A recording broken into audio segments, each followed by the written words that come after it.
Olá, pessoal! Estamos aqui de volta no nosso 13º dia de jejum e oração e leitura bíblica. Hoje, vamos ler aí Neemias 4, do 1 ao 14, tá? Ontem eu li, os nomes, gente. Ai, dei risada, quando eu vi os comentários no grupo. Ai, gente, é verdade. Ué, o que eu posso fazer? É difícil de ler os nomes, né? Falar, Aline, parece um trava-língua. Ai, gente, cada nome, né? Ai, que a gente coloca quando a gente vai ler, você fala, ai, Jesus amado. Mas vamos lá, vamos continuar. Mesmo a leitura sendo difícil, mesmo sendo nomes que fica blá, blá, blá, blá, blá. Mas vamos lá, bora lá. E hoje nós vamos para essa parte de Neemias agora. E que é um momento muito importante, porque, gente, neste momento a gente começa a ver a oposição externa. Essa oposição externa, ela começa a se manifestar e ela começa também a gerar algo ali no meio do povo de Judá, né?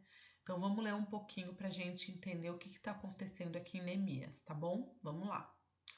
Bom, vamos começar aqui então, Neemias 4, de 1 a 14, tá? Vou ler agora do 1 ao 3, que fala: Quando Sanbalete soube que estávamos reconstruindo o muro, ficou furioso, ridicularizou os judeus e, na presença de seus compatriotas e dos poderosos de Samaria, disse: O que aqueles frágeis judeus estão fazendo? Será que vão restaurar o seu muro? Irão oferecer sacrifícios? Irão terminar a obra num só dia? Será que vão conseguir ressuscitar pedras de construção daqueles montes de entulhos e de pedras queimadas? Tobias, o amonita, que estava ao seu lado, completou: Pois que construam, basta que uma raposa suba lá para que esse muro de pedras desabe. Sambalate e Tobias, gentes, eles eram das cidades vizinhas. Foram eles, pessoal, que no início, lembra lá, eu acho que é no capítulo 2, que viram e falaram e olharam assim e falaram, gente, que estão pensando em reconstruir a cidade de Jerusalém? Pois é, então foram eles dois que comeram. Então, assim, eles já estavam atentos, porque eles eram vizinhos ali. Eles estavam extremamente incomodados. E aqui eles já começaram a zombar e a ridicularizar. Então, olha que interessante. Tobias, quando ele fala, gente, é muito forte essa fala deles. Basta que uma raposa suba lá para que esse muro de pedras desabe.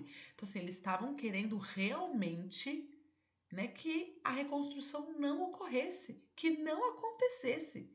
E ele falou que basta uma raposa. Então, isso quer dizer o quê?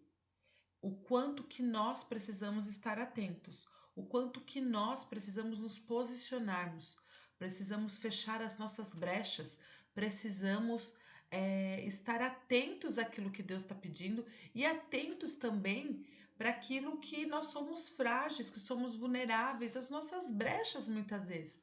Nós precisamos fechar, mas a gente vai falar um pouco mais disso adiante na continuidade aqui do texto. Aí do 4 ao 6 fala assim: Ouve-nos, ó Deus, pois estamos sendo desprezados. Faze cair sobre eles a zombaria, e sejam eles levados prisioneiros como despojo para outra terra. Não perdoes os teus pecados, nem apagues as tuas maldades, pois provocaram a tua ira diante dos construtores. Nesse meio tempo fomos reconstruindo o muro, até que em toda a sua extensão chegamos à metade da sua altura, pois o povo estava totalmente dedicado ao trabalho. Aqui é uma oração, né? E a gente vê no versículo 6 que ele fala assim, né? Nesse meio tempo fomos reconstruindo o muro até que em toda a sua extensão chegamos à metade já da sua altura. Eles já estavam na metade do muro quando começaram a ouvir Tobias e Sambalate começaram a falar, sabe? Pois o povo estava totalmente dedicado ao trabalho. Então, a equipe, o povo estava dedicado àquilo de reconstruir, eles estavam focados naquilo. E isso estava incomodando cada vez mais as cidades vizinhas, porque elas não estavam querendo que isso acontecesse, né? Mas eu tenho algo a dizer sobre essa oração, tá? Gente, a gente tem que lembrar que essa oração, a gente precisa entender que essa oração foi assim, foi em extrema, foi uma oração extrema que foi realizada aqui, dentro de um contexto de guerra santa que ocorria no Antigo Testamento, né? Então, assim, a gente precisa lembrar disso, senão a gente começa a orar dessa maneira, né? Então, vou pegar essa oração e vou começar a orar desse jeito também, para que Deus não perdoe os pecados das pessoas, para que não apague, né, as suas maldades, porque provocaram a ira diante dos construtores e tal, tal, tal, que a gente está querendo fazer a boa obra. Gente, cuidado. Por que eu tô falando isso? Porque aqui, como a gente falou, era Guerra Santa no Antigo Testamento, porém, quando agora em Mateus, né, dias atuais, Mateus, Novo Testamento, 5, do 43 ao 45, ele fala o que para nós? Vocês ouviram o que foi dito: ame o seu próximo e odeie o seu inimigo. Mas eu lhes digo: amem os seus inimigos e orem por aqueles que os perseguem, para que vocês venham a ser filhos de seu Pai que está nos céus, porque ele faz raiar o sol sobre os maus e os bons, e derrama chuva sobre os justos e os injustos. Então, gente, hoje a nossa posição para as pessoas que fazem e que falam e que barganham e que menosprezam o trabalho que a gente tem feito na casa do Senhor, é esse o lugar no qual a gente precisa nos colocar, em oração. Porque aqui, o que ele fala? Ame os seus inimigos e orem por aqueles que o perseguem. Esse precisa ser o nosso papel, ok? É esse tipo de oração que hoje o Senhor espera de nós. Nós não estamos numa guerra santa e nós não estamos no Antigo Testamento. Então, isso aqui é importante a gente lembrar, tá? Que a gente precisa realmente para o quê? Para que as pessoas se voltem para Jesus, tá? Então, eu achei importante a gente lembrar dessa parte aqui, tá certo? Por quê? Porque que essa oração foi feita? Porque, gente, o pessoal estava dedicado, estava trabalhando, estava centrado. E vem sabe? Essas pessoas no nosso ouvido, no ouvido deles, falando esse tipo de coisa, desanimando. Bom, vamos lá para o versículo. E algo importante, antes da gente ler o versículo de 7 a 9. Eu acho importante a gente lembrar, a gente precisa entender que quando nos posicionamos de uma forma sacrificial, as pessoas se opõem a essa atitude. O que seria uma forma sacrificial? É um pouco o que a gente tem feito como Ministério Jovem. A gente tem nos posicionado a valores, a filosofias e a ideias que vão contra valores cristãos. Nós temos nos posicionado como jovens. Nós queremos sim manifestar Cristo. Nós queremos sim amar as pessoas como Cristo ama. Nós queremos sim selar esse amor aqui em nós, o amor de Deus, para que a gente ame ao próximo como a si mesmo. É isso que nós queremos viver. Porém, não é isso que a nossa geração, a sociedade hoje tem pregado, que eles têm feito, eles têm manifestado nas redes sociais, né, nas mídias. Não é esse tipo de amor no qual tem se falado. Muito pelo contrário, esse tipo de amor, que é amar como Jesus ama, muitas vezes tem sido banalizado, muitas vezes tem sido desdenhado. Então, precisamos nos manter firmes na casa do Senhor, sim, trabalhando com esse público, que muitas vezes dizem ser difíceis, que ser um público difícil pode até ser, mas para Jesus, não, para Ele não. E nós estamos com eles juntos nesse propósito. Bom, vamos ler então de 7 a 9. Quando, porém, Sambalate, Tobias, gente, aumentou os inimigos. Escuta só, vou ler de novo o 7. Quando, né, vou iniciar novamente. Quando, porém, Sambalate, Tobias, os árabes, os amonitas e os homens de Asdodad, gente, olha o trava-língua aí, gente, Asdod, souberam que os reparos nos muros de Jerusalém tinham avançado e que as brechas estavam sendo fechadas, ficaram furiosos. É disso que eu tô falando. Gente, primeiro, os inimigos aumentaram. Porém, eles ficaram furiosos quando viram que as brechas estavam começando a ser fechadas. Eles ficaram furiosos do quê? Não, como assim? Olha lá, o 8 e o 9. Todos juntos pelejaram a atacar Jerusalém e a causar confusão. Mas nós oramos ao nosso Deus e colocamos.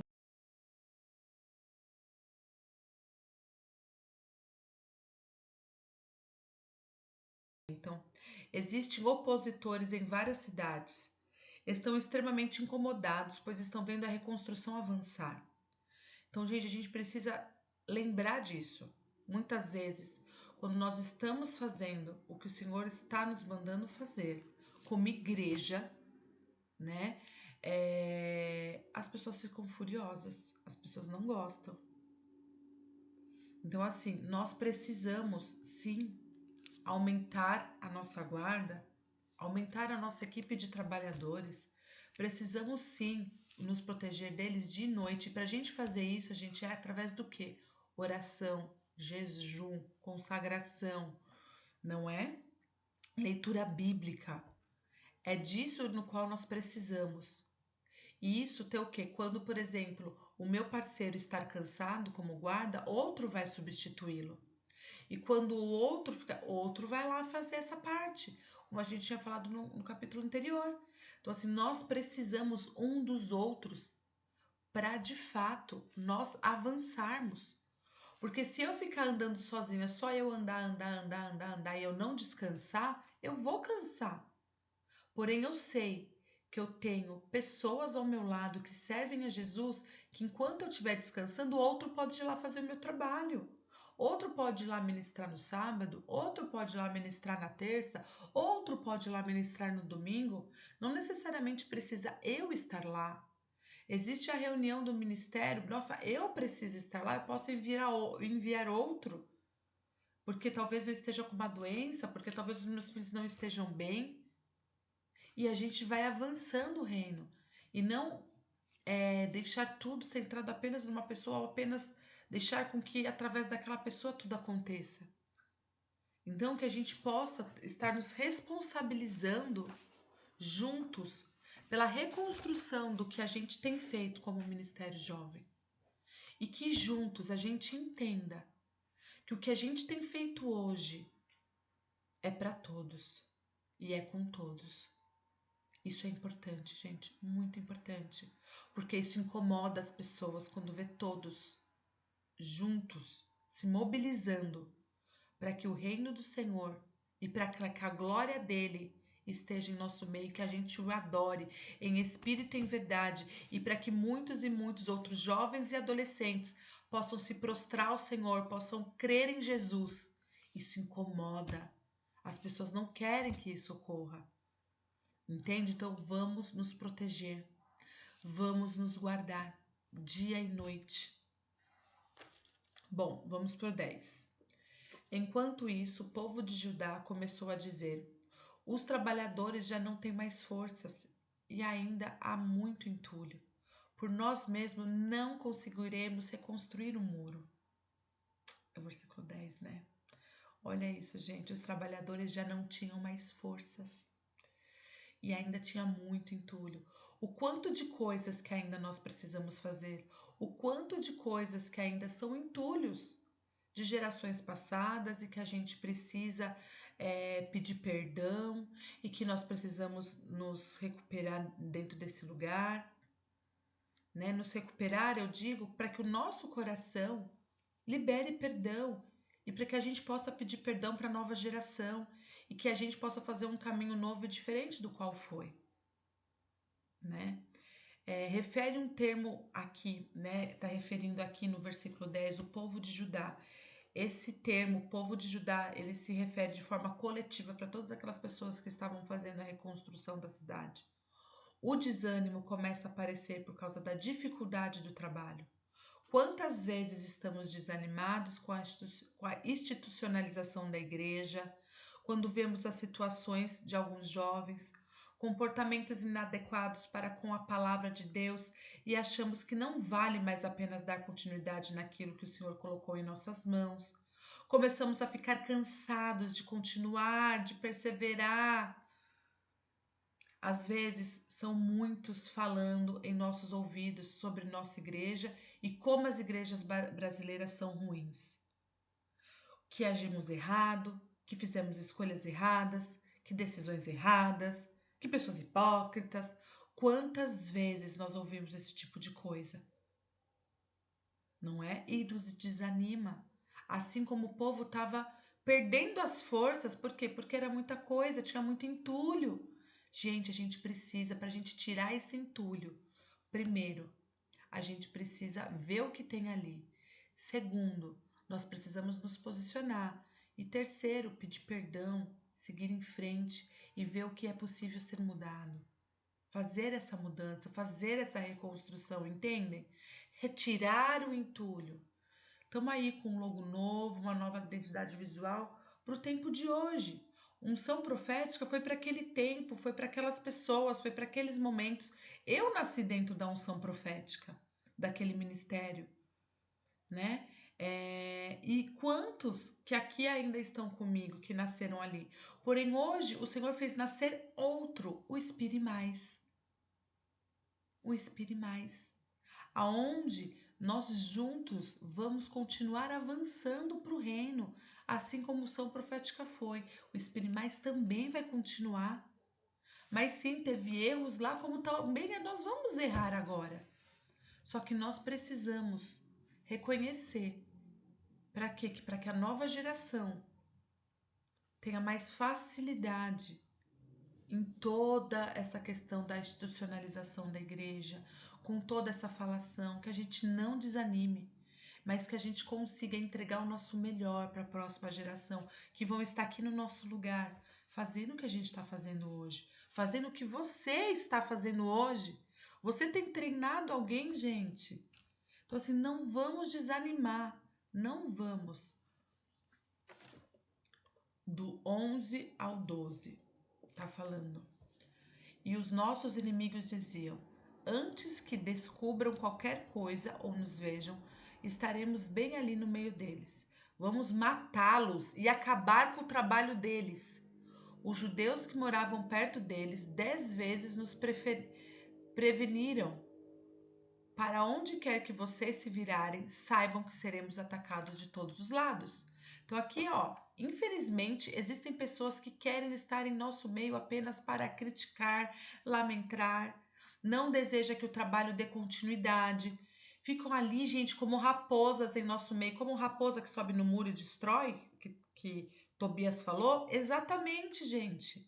Por isso, precisamos estar atentos e orar, para que essas pessoas venham a ter um encontro com Cristo. Por isso, também temos que agir como Neemias, falar a estratégia para as pessoas na hora certa e no tempo certo. Pro 13.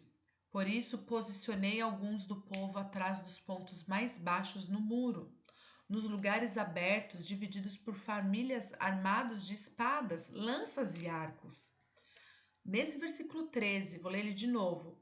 Posicionei, Neemias está falando, posicionei alguns do povo atrás dos pontos mais baixos do muro. Então aqui a gente vê que Neemias estava atento, que ele estava vendo o que estava acontecendo. Colocou mais pessoas na parte do que de vulnerabilidade, na parte que estava, né, que estava aberta ali, que era a brecha. Precisamos ver qual tem sido nossos pontos fracos como ministério e sim orar mais sobre essa situação para que tenhamos a estratégia correta para lidar com essas situações. Vemos que o inimigo vai pela parte mais fraca. A gente, infelizmente, o inimigo nos ataca pela parte mais fraca, né? Então, assim, nós precisamos estar atentos. E lembrando que a nossa luta não é contra a carne e contra a sangue. Porque assim, nós vemos pessoas que muitas vezes elas podem estar cegas. Então assim, e que não sabem que estão ali armando tudo isso. E outras pessoas é intencional mesmo, né? É intencional. Mas não é elas, a gente precisa que elas se encontrem com Cristo. E sim, precisamos lembrar de Efésios, não é contra a carne e contra o sangue, mas sim contra principados e potestades. Né? Então isso é o quê? Através de oração. Através de mostrar o amor de Cristo para essas pessoas. Para que elas sejam transformadas. 14. E o último para a gente finalizar. Fiz uma rápida inspeção e imediatamente disse aos nobres, aos oficiais e ao restante do povo: não tenham medo deles. Lembrem-se de que o Senhor é o grande e temível e lutem por seus irmãos, por seus filhos, por suas filhas, por suas mulheres e por suas casas. Gente, o que a gente tem feito hoje foi como eu falei agora há pouco. É por nós e é para a gente deixar descendentes, é para a gente deixar o arado, com sementes boas, com frutos bons para serem colhidos pela nova geração. É nisso que a gente tem que pensar. Aqui novamente a gente vê Neemias levando o povo a lembrar quem era Deus, que essa reconstrução era pelo nosso Senhor e não por Neemias. Assim motivando toda a equipe, todo o povo a continuar e a perseverar nessa reconstrução, assim que possa ser nós. Quando o desânimo de servir para essa geração e nessa casa aparecer, vamos lembrar, pessoal, quem nos chamou e para quem temos servido. É para Cristo. Sim, vamos estar fazendo o que Ele nos pediu até que Jesus volte. Não vamos abrir mão daquilo que Ele colocou em nossas mãos hoje, por causa de uma oposição externa. Por causa da falação, por causa da fofoca, por causa da cara feia externa. Vamos adiante, vamos juntos, tá certo? E as nossas orações de hoje. Oração para que o nosso coração esteja no centro, no Senhor. Lembrando que estamos aqui pela missão dele. Orar pela sala de oração que desejamos realizar no início dessa maratona. Importante, lembra? Precisamos fechar todas as brechas, precisamos saber qual brecha existe, né? Ou qual nossa vulnerabilidade, quais são as nossas fragilidades. Isso a gente descobre sim, observando e orando. Peça a Deus para que mais jovens possam conhecer a Jesus. Vamos orar para que isso ocorra, gente. Precisamos de mais e mais pessoas conhecendo a Jesus, para que elas também sejam libertas e possam adorá-lo assim como a gente adora. Tá certo? Vamos ficar por aqui então. Um ótimo dia para vocês, que realmente essa palavra venha de encontro ao coração de vocês, tá bom? Um grande beijo, gente.